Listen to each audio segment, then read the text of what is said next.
Hey, what is up, mortals? Welcome to Season 1 Part 3 of What If All Might Never Got Injured.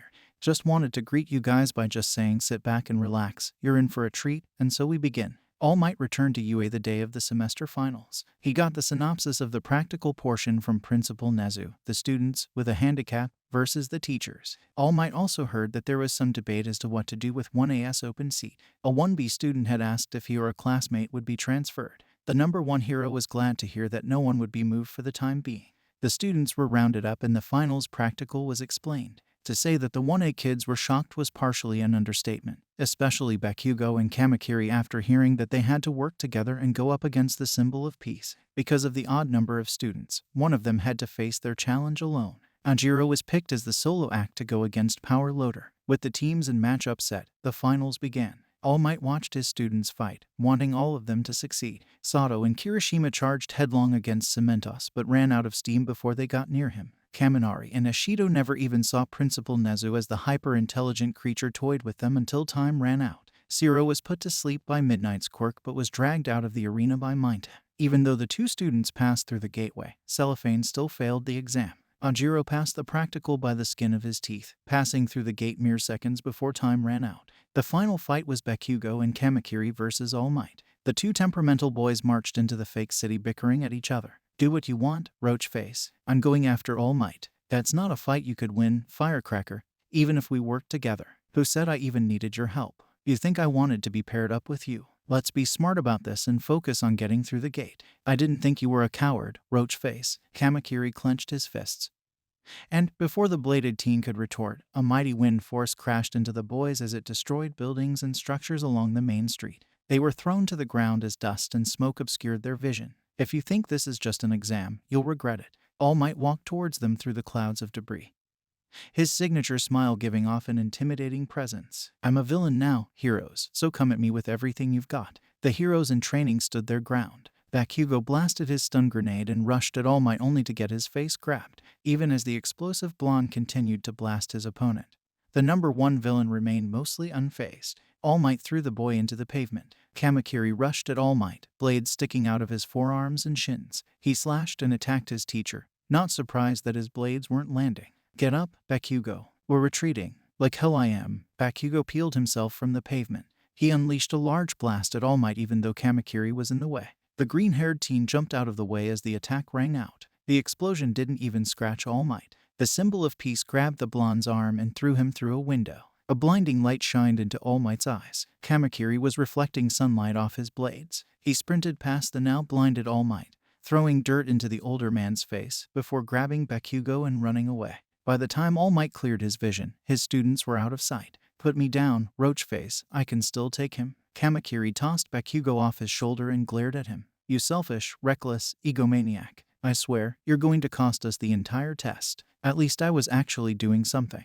Yeah, you made a real good impression on the asphalt. The two boys argued for a while. Meanwhile, All Might hunted down his students, his mind unfocused. His thoughts drifted to questions curated by his self-doubt, swirling like a riptide. All Might's chest spasmed as a coughing fit overcame him. He coughed into the back of his hand, a smattering of red landing on his skin. Back on the side street, Bakugo and Kamakiri still aren't seeing eye to eye. I'm going to beat All Might. Bakugo started to walk away, so don't try to stop me. A broadsword-like blade stabbed into the wall next to Bakugo's face. The blonde's eyes followed the blade's edge. The cutlass emerged from Kamakiri's palm. Did it ever cross your mind that I want to fight him too? Kamakiri looked like he's about to explode with anger, but kept it in check. It would be awesome if we could take All Might down, but we can't do that if we want to pass this exam. He's number 1 for a reason. The blade retracted into Kamakiri's hand. Our only option is to pass through the gate and, thankfully, only one of us needs to make it through. With your quirk you're faster than me so you're going to have to make a run for the gate.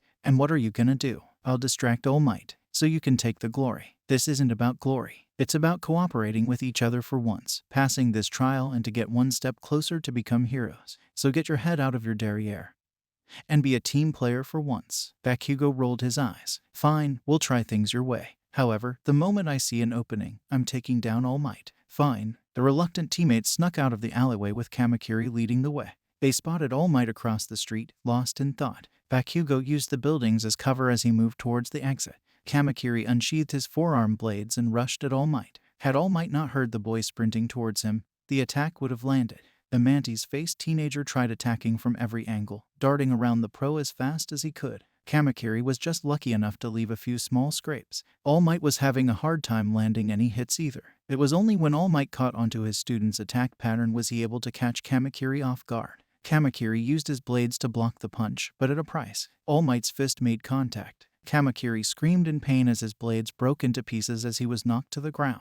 His arms were spasming as the broken blades tried to retract, only to stop and return to their fully extended state. Kamakiri hadn't felt such violent pain before in his life. He tried to get up and fight, but found it hard to move. Seeing his student writhing in pain brought up memories in All Might's mind.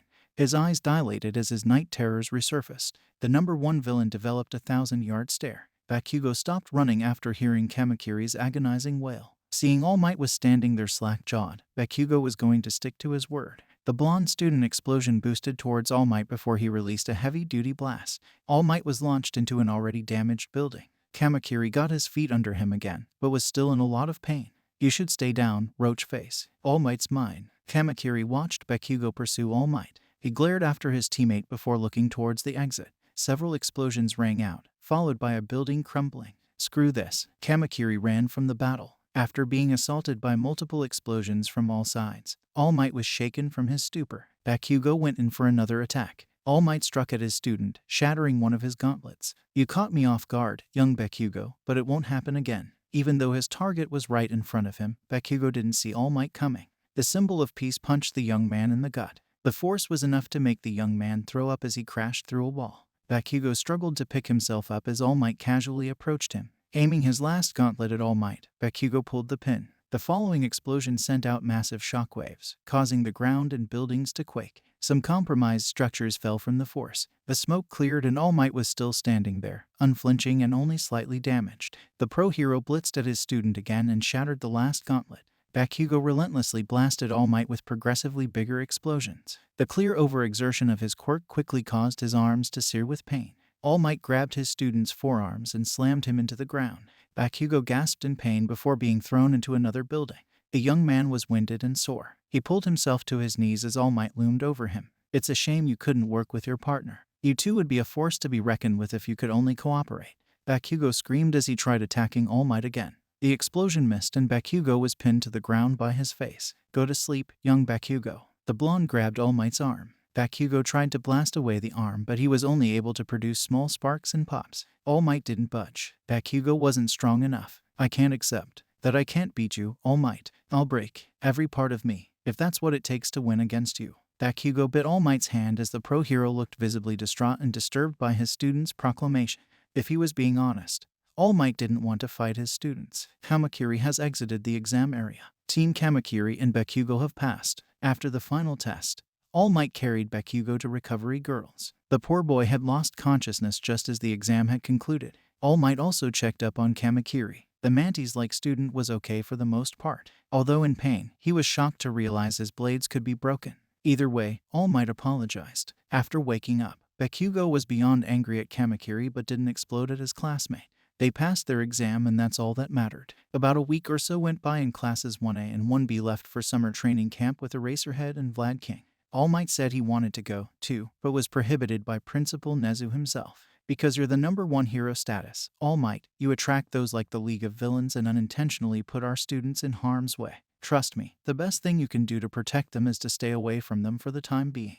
All Might hated to hear it, but Nezu was right. The League had made it clear that he was their target. Although it made him incredibly anxious to do so, Toshinori agreed to the decision. However, Toshinori couldn't focus on anything knowing that his students were somewhere he couldn't go. Since he wasn't chaperoning the summer camp, he wasn't told its location. Once again, another safety measure. He was also ordered by Recovery Girl to take it easy on the hero work, considering he worked overtime in the weeks before the final. As a result, Toshinori was sitting at home, worrying about his students. For an unknown reason, Toshinori's will reminded him of his former sidekick. He mulled over the idea for a couple hours before picking up the phone and making the call. "This is Sir Night Eye of the Night Eye Agency." "Hey there, Night Eye. It's me, All Might. Is that really you? You sound different." "I've been better, but I'm okay. How are you?" "I'm fine as well. Why are you calling?" I want to talk with you, face to face. It's been a few years and a lot has happened since then." There's a long moment of silence and Toshinori began to fidget. "I can't leave the office tomorrow, but you can come by around noon." Thank you. I'll see you then. The following day, Toshinori arrived at Sir Nidai's hero agency. He was about to open the door when a young man beat him to it, swiftly leaving. He wore a hero suit with the number 1,000,000 emblazoned across his chest. Toshinori was almost hit by the door. Oh, I'm sorry about that, Elder. I didn't see you there. You're fine, young man. Is Sir Nidai in today? Yeah, Sir's in his office right now. I could take you to him. Are you sure? You seem to be heading out. That's okay. Heroes are supposed to help people out. Follow me. Toshinori followed the young man into the building. It didn't take long for the young hero to get Toshinori to Sir Nidai's office. Thank you, young man. I don't think I got your name. I'm Toshinori. My name's Lemillion. Lemillion? Huh. That's a powerful hero name you have. I hope you're able to live up to it. Don't worry about it. I know I will. Could you let Sir know that I'm heading out for patrol? Of course. It's the least I can do. Thank you, Toshinori-san. I'm off. Lemillion ran off, phasing through the walls to get to his hero duties quickly. Taking in a breath, Toshinori knocked on the door. Enter. Toshinori entered the room to see Sir Nidai pouring 2 cups of coffee. The lanky man turned to his guest, then gained a confused look. All might. Toshinori waved, a smile on his sunken face as he approached his friend. Hey there, Sasaki. You look well. I am. You look different. Yeah, but I only look like this when I'm off duty. That's reassuring. Sir Nidai handed Toshinori a cup. I hope you don't mind decaf. My quirk doesn't work quite right when I have caffeine. That's all right. I'm not supposed to have the stuff anyway. Toshinori took the cup and the 2 men drank in silence. They seemed unsure of how to continue the conversation. I bumped into Lemillion on my way in. He said he was heading out on patrol. He seems like a good kid. He is. He'll make a great hero, I know it. Did you use your foresight to tell you that? Nidai drank more coffee, leaving the question unanswered. I heard that you're teaching at UA now. How are things over there? Pretty good. And my students are incredible. Challenging sometimes, but they're good kids. They're going to be great heroes. Toshinori grips the mug with both hands, his knuckles turning white. This action doesn't go unnoticed. Nidai set down his cup and pushed up his glasses. All Might, it's nice to see you and all, but why are you really here? Does this have anything to do with Hasu? Hasu? Toshinori hated that word. The mere mention of the place caused his breath to catch and his hands to shake. All Toshinori could do was nod. Nidai pulled out a chair and had Toshinori sit down. He let the older man collect his thoughts for a moment. I couldn't protect one of my students. I tried to talk him out of whatever revenge scheme he had planned, but it wasn't enough. I should have been a better teacher. Tears were rolling down Toshinori's face, dripping off his chin and into his half-empty cup. Heck, I had known what he was planning. I should have been there to stop him. I should have. All Might. Sir Nidai's stern voice cut through the number 1 hero's spiraling tangent. Constantly worrying about hindsights and what-ifs will drive you mad. There's nothing that you can do to help Tenya Ida now. He's gone. The words hit Toshinori like a ton of bricks. More tears fell and the old man began to sob. Sighing, Nidai took the cup from his friend before embracing him. Toshinori clung to Nidai with the desperation of a mourning father. It hurt Nidai to see his mentor and idol like this. Teenage emotions are tricky at best and not always predictable. Even with my foresight, you did what you thought was right. The outcome might not have been preferable, but we can't change the past. You should strive to keep your other students from falling like he did.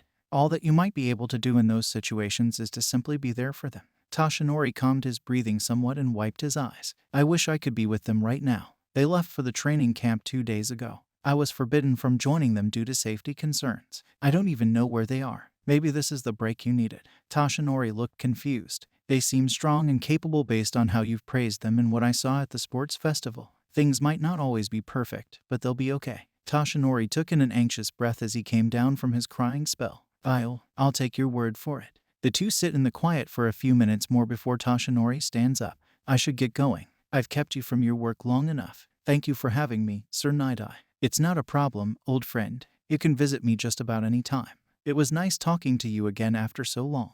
Toshinori smiled, shaking his friend's hand before leaving the agency. He was happy to have his friend back. That night, the pro hero got the best night of sleep he's had in weeks. The phone rang early the next morning. Toshinori wiped the sleep from his eyes as he picked it up. Yon, hello. Could you have taken any longer to answer? Eraserhead sounded distressed and frustrated. I've been trying to call you for hours. Did something happen? The League attacked the camp. Some of the students were injured. Nothing fatal, but they kidnapped Bakugo. The phone slipped through Toshinori's fingers and clattered to the floor. All Might, you still there? All Might. Toshinori couldn't hear his co-worker. He was lost in a reimagining of his night terrors. Instead of Ada and Stain, it's Bakugo and Shigaraki. His student was fighting against the enemy, but Bakugo's best wasn't good enough. Shigaraki got his hands on the boy, slowly and painfully decaying All Might's student. Steam began to rise from Toshinori's body as his anger and muscle mass increased. So help him, he would not let another one of his students fall. Never again. All Might's large hands picked the phone off the ground.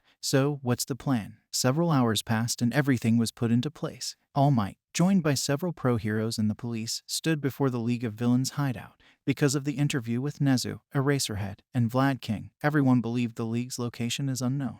Detective Tsukachi gave the signal for everyone to move in. All Might lead the charge, smashing through the brick wall. Kamui Woods restrained everyone with his lacquered chain prison. Ed Shot and Gran Torino knocked out Kurogiri and Dabai. The plan went perfectly. All Might rushed to his student. Bakugo, are you okay? Did they hurt you? I'm fine, All Might. These punks were trying to recruit me, so they had no plans to hurt me. Not that they could even if they tried. The pro-hero sighs and tussles Bakugo's hair. That's a relief. You must have been quite brave to be willing to face them like that. I'm proud of you, Bakugo. Tisk, whatever. Large gray blotches appeared and several Namu made their way through the fluid warp gates. This wasn't Kurogiri's work. He's out cold. And the other team took care of the Namu storehouse. The League members and Bakugo coughed up the same gray substance, becoming consumed by it and disappearing.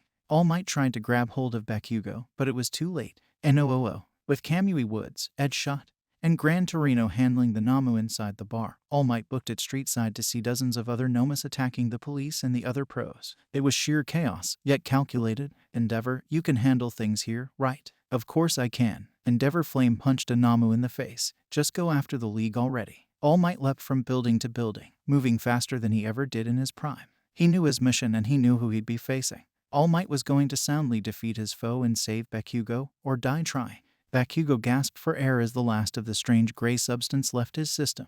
The warm browns of the bar's interior had changed to cool grays of a demolished building. The League members were with him, recovering from the forced warp. Apologize. Young Bakugo, a tall man with a suit and strange mask, stood before the blonde. I hope the trip here wasn't too uncomfortable. I wouldn't want to give a bad first impression to our potential new addition to the team. Can it, raisin face? Like hell I'll join your league of losers. The old man chuckled darkly, sending a fearful chill down Bakugo's spine. The young man suddenly felt his legs heavy and quake. That's fine, young Bakugo. Your quirk alone will be quite useful. The menacing gentleman reached a hand towards Bakugo. The explosive blonde couldn't find the courage to move. He was entranced by fear. California. The masked villain stopped his advances, hearing the familiar voice. Smash. The villain evaded the attack as the #1 hero stood between his arch-nemesis and his student. It's been a long time, All for One. It certainly has, All Might. You go here a little slower than I thought you would. Is your age finally getting to you, or is it something else? All Might ignored All for One's chuckling. Bakugo, get to safety. I'll cover you. Got it. Tamura, don't let him escape. Shigaraki and the rest of the Conscious League members began to attack Bakugo as All for One focused on All Might. Bakugo did everything in his power to defend against the villain's attacks. He was holding his own fairly well in the life or death battle. But that 1v6 fight was merely a sideshow for the rematch of Titan proportions. All for One was barely holding anything back while All Might was pulling his punches. He didn't want Bakugo or anyone nearby to get caught in the crossfight. Not too far away, 6 high school-age onlookers were observing the two fights from behind some half-collapsed walls. A young man with a bug-like face turned to 2 of his classmates, a young woman with long black hair and a young man with a scar over his left eye. Yae Arazu, Todoroki, you're the class rep and co-rep. What's the plan? Thank you all for indulging yourselves in the story thus far. Hope you enjoyed it. Now there are a few more things that I'd like to go over before the video ends. Firstly, we've got a second channel called Anime Deep Dive. Anime Deep Dive goes deep into the facts and lore of a wide variety of anime. It's sure to expand your weeb knowledge for all kinds of series guaranteed. On top of that, we have a third channel called We The Celestials Naruto What Ifs. It's what we do on this channel already but in the vast world and lore of Naruto. Go check it out if you're in the mood for some jutsu action. I'd like to let you all know on behalf of We The Celestials, I'd like to thank everyone involved in the production of today's awesome content. Their details will be in the description below. If you're perhaps interested in what we do here at WTC, then I would like to extend out an invitation to join the team. The only caveat being we only accept members 16 and older to join our crew. You can find us on our Discord, which you can locate in the description below. Our Discord is an all-around fantastic place to be, whether you're a fan or looking to join our band of misfits. All you gotta do is hit up the recruitment server and sign up for whichever category of work that fulfills your interest. We're always looking for members to join us. Well, that's it from us for today's video. So thank you all for watching and have a great day.